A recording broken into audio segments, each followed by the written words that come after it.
청소년기는 아동기에서 성인기에 이르는 과도기이며 이 시기에는 감수성이 예민하고 주변 환경에 많은 영향을 받습니다. 가끔 남들이 이해하기 어려운 행동을 하기도 하고 궁금한 점이 있으면 이를 해결하기 위한 행동을 서슴지 않곤 합니다. 미국 미주리주 콜 카운티에 사는 15살의 알리사가 그러했습니다. 그녀는 누군가를 살해할 때 어떤 느낌을 받을까 하는 궁금증을 갖고 있었죠.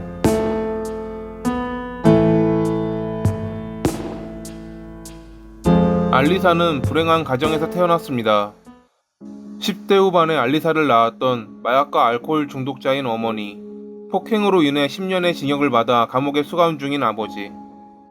조부모의 집에 살았던 알리사는 자신보다 6살 어린 쌍둥이 동생들이 있었지만 그녀가 의지할 사람은 집에 존재하지 않았습니다. 항상 우울했던 그녀를 위로해 주었던 것은 가족도 친구도 아닌 SNS였습니다. 트위터를 포함해 여러 SNS 활동을 했던 알리사. 그녀는 SNS에 내가 있고 싶지 않은 곳이라는 글을 쓰는 등 자신의 우울한 생활을 업로드하곤 했습니다. 알리사는 심리적으로 불안해했고 여러 번의 자살 시도를 하기도 했습니다. 그렇기에 그녀는 항상 우울증 약을 복용하고 있었죠. 그녀가 처음 자신이 아닌 다른 사람의 고통에 눈을 뜬 것은 동생들이 약한 전기가 흐르는 철창에 손을 대고 고통스러워하는 모습을 본 후입니다. 그녀는 그 영상을 직접 찍어 인터넷에 올리기도 했습니다. 항상 자신에게 상처를 입히던 그녀는 타인에게 직접 상처를 줬을 때 어떤 느낌을 받을지 알고 싶었습니다. 2009년 10월 16일, 그날 학교에 가지 않은 알리사는 삽을 들고 인근 야산으로 향했습니다. 2개의 구덩이를 판 뒤 집으로 돌아온 알리사는 평소와 다름없이 학교에 다니며 친구들과 어울려 놀았습니다. 그렇게 5일 뒤인 2009년 10월 21일 저녁, 그녀는 다시 한번 자신이 야산에 만들어둔 구덩이 앞에 서 있었습니다. 하지만 이날 그녀는 혼자가 아니었습니다. 그녀의 옆에는 이웃인 엘리자베스가 함께 있었죠. 왜 자신을 이곳에 데려왔는지 물어보는 엘리자베스의 목을 조르며 준비해둔 흉기를 사용해 그녀를 살해했던 알리사.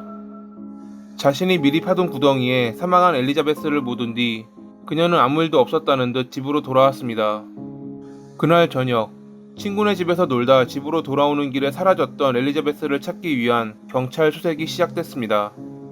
경찰견과 헬리콥터가 동원되며 인근 일대를 수색했지만 엘리자베스는 쉽게 발견되지 않았습니다.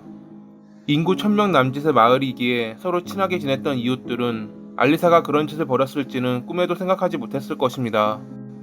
엘리자베스의 핸드폰 배터리가 닳기 전까지는 그나마 희망이 보였으나 인근 야산이라는 위치만 알았을 뿐 정확한 위치는 찾지 못했던 경찰. 그런 그들을 엘리자베스가 묻혀있는 구덩이로 안내한 것은 알리사였습니다. 그녀는 범행 몇 시간 후 자신의 범행을 자백하는 편지를 경찰에게 건넸던 것입니다. 시신을 발견한 경찰은 알리사에게 왜 2개의 구덩이를 팠는지 물었지만 그녀는 그것에 관해서는 말하지 않겠다며 입을 다물었습니다.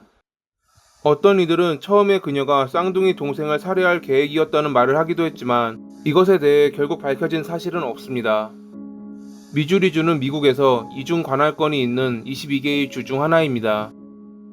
청소년인 피의자가 유죄로 인정되면 새로운 심리가 열리는 21세까지 구속이 가능했고 그때 다시 재판을 열어 갱생 여부에 따라 죄값이 달라지는 것입니다. 이는 청소년이었던 알리사가 사형을 당할 가능성도 있다는 것을 의미했습니다. 그렇게 그녀가 성인이 되는 2012년 1월 30일에 열린 재판. 알리사의 변호사는 과거부터 그녀가 심각한 우울증을 앓고 있었으며 공허감, 감정의 불안정, 분노의 부적절한 표시, 충동 조절 장애를 보인다 주장했습니다. 당시 자신의 심리 상태가 불안했고 잘못을 뉘우친다며 울고 있는 알리사에게 검사는 강력한 처벌을 이야기하며 종신형을 구형했습니다. 2012년 2월 8일, 판사는 알리사에게 가석방 가능성이 있는 종신형을 선고했습니다. 누군가를 죽인다는 것이 어떤 느낌인지 알고 싶었기에 범행을 저질렀다는 알리사. 그녀가 언젠가는 감옥에서 벗어날 수 있을지 몰라도 살인범이라는 꼬리표는 절대 떼지 못할 것입니다. 이러한 나쁜 사람들이 사라지길 바라며 이만 글을 마칩니다. 오늘도 봐주셔서 감사합니다.